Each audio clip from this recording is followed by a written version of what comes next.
সালাম, শুভেচ্ছা ও স্বাগতম। আমি মিল্টন। আজ আপনাকে নিয়ে যাচ্ছি ইতিহাসের এই দিনে পৃথিবীর কোথায় কি ঘটেছিল, এই দিনের তাৎপর্য ও বিশেষত্ব এবং এই দিনের ঐতিহাসিক ঘটনা ও রটনা যা পৃথিবীকে বদলে দিয়েছে তা জানতে। চলুন পৃথিবীর ইতিহাসে এই দিনে কোথায় কি ঘটেছিল তা এক নজর দেখে আসি। আজ 8ই মার্চ। প্রথমেই পৃথিবীর ইতিহাসে এই দিনের আলোচিত, সমালোচিত এবং বিখ্যাত সব ঐতিহাসিক ঘটনা ও রটনা জেনে নেই। 1865 সালের 8ই মার্চ নেদারল্যান্ডসের বাণিজ্যিক ইতিহাসে একটি গুরুত্বপূর্ণ দিন। এই দিন উত্তর সাগর এবং আমস্টারডাম শহরের মধ্যে সরাসরি সংযোগ স্থাপনের লক্ষ্যে একটি বিশাল খালের নির্মাণ কাজ শুরু হয়। এই খালটি আমস্টারডাম বন্দরকে সমুদ্রের সাথে সরাসরি যুক্ত করে শহরের ব্যবসা বাণিজ্য ও জাহাজ চলাচলে এক নতুন দিগন্ত উন্মোচন করে। এটি আজও ইউরোপের অন্যতম ব্যস্ত ও গুরুত্বপূর্ণ জলপথ হিসেবে স্বীকৃত। 1876 সালের 8ই মার্চ যোগাযোগ প্রযুক্তির ইতিহাসে একটি যুগান্তকারী দিন। এই দিন বিখ্যাত উদ্ভাবক আলেকজান্ডার গ্রাহাম বেল তার উদ্ভাবিত টেলিফোনের প্রথম দাপ্তরিক প্যাটেন্ট গ্রহণ করেন। এই প্যাটেন্টটি মানব সভ্যতার ইতিহাসে অন্যতম মূল্যবান নথি, কারণ এটি মানুষের কণ্ঠস্বরকে বৈদ্যুতিক তরঙ্গের মাধ্যমে দূরে পাঠানোর বৈজ্ঞানিক স্বীকৃতি এনে দেয়। এর কয়েকদিন পরেই তিনি তার সহকারীকে প্রথম টেলিফোন কলটি করেছিলেন। 1930 সালের 8ই মার্চ ব্রিটিশ বিরোধী আন্দোলনের ইতিহাসে একটি অগ্নিঝরা দিন। এই দিন মহাত্মা গান্ধীর নেতৃত্বে ভারতে ব্রিটিশ শাসনের বিরুদ্ধে ব্যাপক আকারে অসহযোগ আন্দোলন শুরু হয়। লবণ কর এবং অন্যান্য ব্রিটিশ আইনের প্রতিবাদে তিনি অহিংস পন্থায় সরকারের সাথে সমস্ত প্রকার অসহযোগিতার ডাক দেন। এই আন্দোলনের পথ ধরেই ঐতিহাসিক ডান্ডি মার্চ বা লবণ সত্যাগ্রহ শুরু হয়েছিল, যা ভারতের স্বাধীনতা সংগ্রামকে এক নতুন মাত্রা প্রদান করে। 2020 সালের 8ই মার্চ বাংলাদেশের জনস্বাস্থ্যের ইতিহাসে একটি আতঙ্কের দিন হিসেবে চিহ্নিত হয়ে আছে। এই দিনই দেশে প্রথমবারের মতো নোবেল করোনা ভাইরাস আক্রান্ত 3 জন রোগী শনাক্ত হওয়ার খবর IEDCR থেকে আনুষ্ঠানিকভাবে নিশ্চিত করা হয়। এই খবরের পরপরই দেশের মানুষের জীবনযাত্রা ও অর্থনীতিতে বিশাল পরিবর্তন আসে এবং পরবর্তীতে সরকার দীর্ঘকালীন সাধারণ ছুটি ও লকডাউন ঘোষণা করে। এটি ছিল বাংলাদেশে বৈশ্বিক মহামারীর আনুষ্ঠানিক সূত্রপাত। এবার জেনে নেই এই দিনে জন্ম নেওয়া কিছু কিংবদন্তি ও অসাধারণ মানুষের কথা। কিংবদন্তি ক্রিকেটার টম হোরান 1854 সালের 8ই মার্চ আয়ারল্যান্ডে জন্মগ্রহণ করেন। পরবর্তীকালে তিনি অস্ট্রেলিয়ার নাগরিকত্ব গ্রহণ করেন এবং দেশটির ক্রিকেট ইতিহাসের গোড়ার দিককার অন্যতম সেরা ব্যাটার হিসেবে নিজেকে প্রতিষ্ঠিত করেন। 1877 সালে ইতিহাসের প্রথম টেস্ট ম্যাচে তিনি অস্ট্রেলিয়ার হয়ে মাঠে নেমেছিলেন। ক্রিকেটের প্রতি তার গভীর অনুরাগের কারণে খেলোয়াড়ি জীবনের পর তিনি বিখ্যাত ক্রিকেট লেখক হিসেবে পরিচিতি পান। অস্ট্রেলিয়ার ক্রিকেটের ভিত্তি স্থাপনে তার অবদান অনস্বীকার্য। বিখ্যাত বৌদ্ধ রসায়নবিদ অটো হান 1883 সালের 8ই মার্চ জার্মানিতে জন্মগ্রহণ করেন।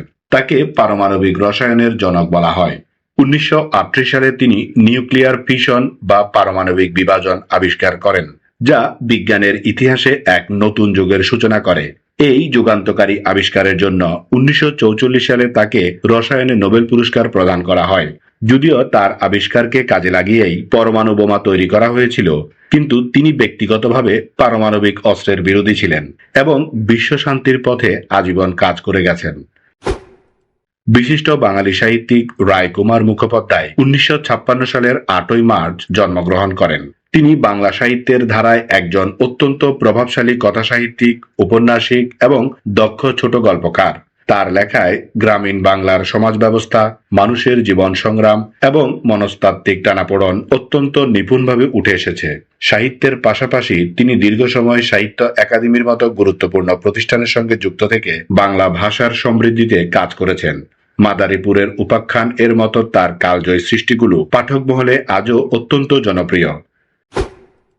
জনপ্রিয় ভারতীয় বাঙালি অভিনেতা ভাস্কর চট্টোপাধ্যায় 1975 সালের 8ই মার্চ কলকাতায় জন্মগ্রহণ করেন। তিনি বিশেষ করে বাংলা টেলিভিশন ধারাবাহিক এবং চলচ্চিত্রে তার সুনিপুণ অভিনয়ের জন্য পরিচিত।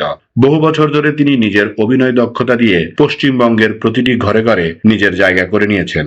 অভিনয়ের পাশাপাশি সামাজিক কর্মকাণ্ডেও তার সবর উপস্থিতি দেখা যায়। স্মরণ করছি এই দিনে চলে যাওয়া কিছু কিংবদন্তি ও অসাধারণ মানুষের কথা। মার্কিন যুক্তরাষ্ট্রের 13তম রাষ্ট্রপতি মিলার্ড ফিলমোর 1874 সালের 8ই মার্চ মৃত্যুবরণ করেন। তিনি 1850 থেকে 1853 সাল পর্যন্ত মার্কিন যুক্তরাষ্ট্রের রাষ্ট্রপতি হিসেবে দায়িত্ব পালন করেন। মিলার্ড ফিলমোর ছিলেন মূলত যুক্তরাষ্ট্রের হুইগ দল থেকে নির্বাচিত শেষ রাষ্ট্রপতি। তার শাসনকালটি ছিল আমেরিকায় দাস প্রথা নিয়ে উত্তাল এক সময়। যদিও তিনি দাস প্রথার বিরোধী ছিলেন, কিন্তু ইউনিয়নকে টিকিয়ে রাখতে তিনি বিতর্কিত কম্প্রোমাইজ অফ 1850 আইনে স্বাক্ষর করেছিলেন। হোয়াইট হাউস ছাড়ার পর তিনি শিক্ষা অনুরাগী হিসেবে কাজ করেন এবং বাপেলো ইউনিভার্সিটি প্রতিষ্ঠায় গুরুত্বপূর্ণ ভূমিকা রাখেন। প্রখ্যাত ভারতীয় বাঙালি অভিনেত্রী মীনাক্ষী গোস্বামী 1812 সালের 8ই মার্চ পরলোক গমন করেন। তিনি বিশেষ করে তার অসাধারণ বচনভঙ্গি এবং গভীর চরিত্রের অভিনয়ের জন্য পরিচিত ছিলেন। একান্ত আপন, শ্বেত পাথরের থালা কিংবা উৎসবের মতো অসংখ্য জনপ্রিয় চলচ্চিত্রে তার অভিনয় আজও দর্শকদের মনে দাগ কেটে আছে। তিনি কেবল একজন অভিনেত্রী ছিলেন না, বরং বাংলা চলচ্চিত্র জগতের এক নির্ভরযোগ্য ব্যক্তিত্ব ছিলেন। বাংলাদেশের চলচ্চিত্রের জনপ্রিয় অভিনেতা শাহীন আলম 2021 সালের 8ই মার্চ মৃত্যুবরণ করেন। 1986 সালে নতুন মুখের সন্ধানের মাধ্যমে চলচ্চিত্রের আঙিনায় পা রাখা শাহীন আলম 90-এর দশকে ঢাকাই সিনেমার এক অপরিহার্য নাম হয়ে উঠেছিলেন। তিনি তার ক্যারিয়ারে প্রায় 1.5 শতাধিক চলচ্চিত্রে অভিনয় করেছেন। বিশেষ করে অ্যাকশন এবং রোমান্টিক চলচ্চিত্রে তার উপস্থিতি ছিল চোখে পড়ার মতো। স্বপ্নের নায়ক, আঞ্জুমান এবং ঘাতকের মতো হিট সিনেমাগুলো তাকে দর্শকদের কাছে জনপ্রিয় করে তুলেছিল। তার অকাল প্রয়াণ বাংলাদেশের চলচ্চিত্র অঙ্গনে একটি বড় শূন্যতা তৈরি করেছে। এবার এই দিনের বিশেষ দিবস ও উৎসবের গল্প শুনি। আজ আন্তর্জাতিক নারী দিবস। প্রতি বছর 8ই মার্চ বিশ্বজুড়ে পালিত হয় আন্তর্জাতিক নারী দিবস। 1908 সালে নিউ ইয়র্কের রাস্তায় প্রায় 15,000 নারী কর্মঘণ্টা কমানো এবং ভোটাধিকারের দাবিতে যে প্রতিবাদ সমাবেশ করেছিল, সেই আন্দোলনের স্পৃহা থেকেই এই দিবসের জন্ম। পরবর্তীতে 1911 সাল থেকে বিশ্বের বিভিন্ন দেশে এই দিবসটি পালন করা শুরু হলেও জাতিসংঘ 1975 সালে আনুষ্ঠানিকভাবে এই দিবসটিকে আন্তর্জাতিক স্বীকৃতি প্রদান করে। এই দিবসের মূল উদ্দেশ্য হল সমাজ, অর্থনীতি, রাজনীতি এবং সংস্কৃতির প্রতিটি ক্ষেত্রে নারীদের অবদানকে স্বীকৃতি দেওয়া এবং লিঙ্গ বৈষম্য দূর করে একটি সাম্যভিত্তিক বিশ্ব গড়ে তোলা।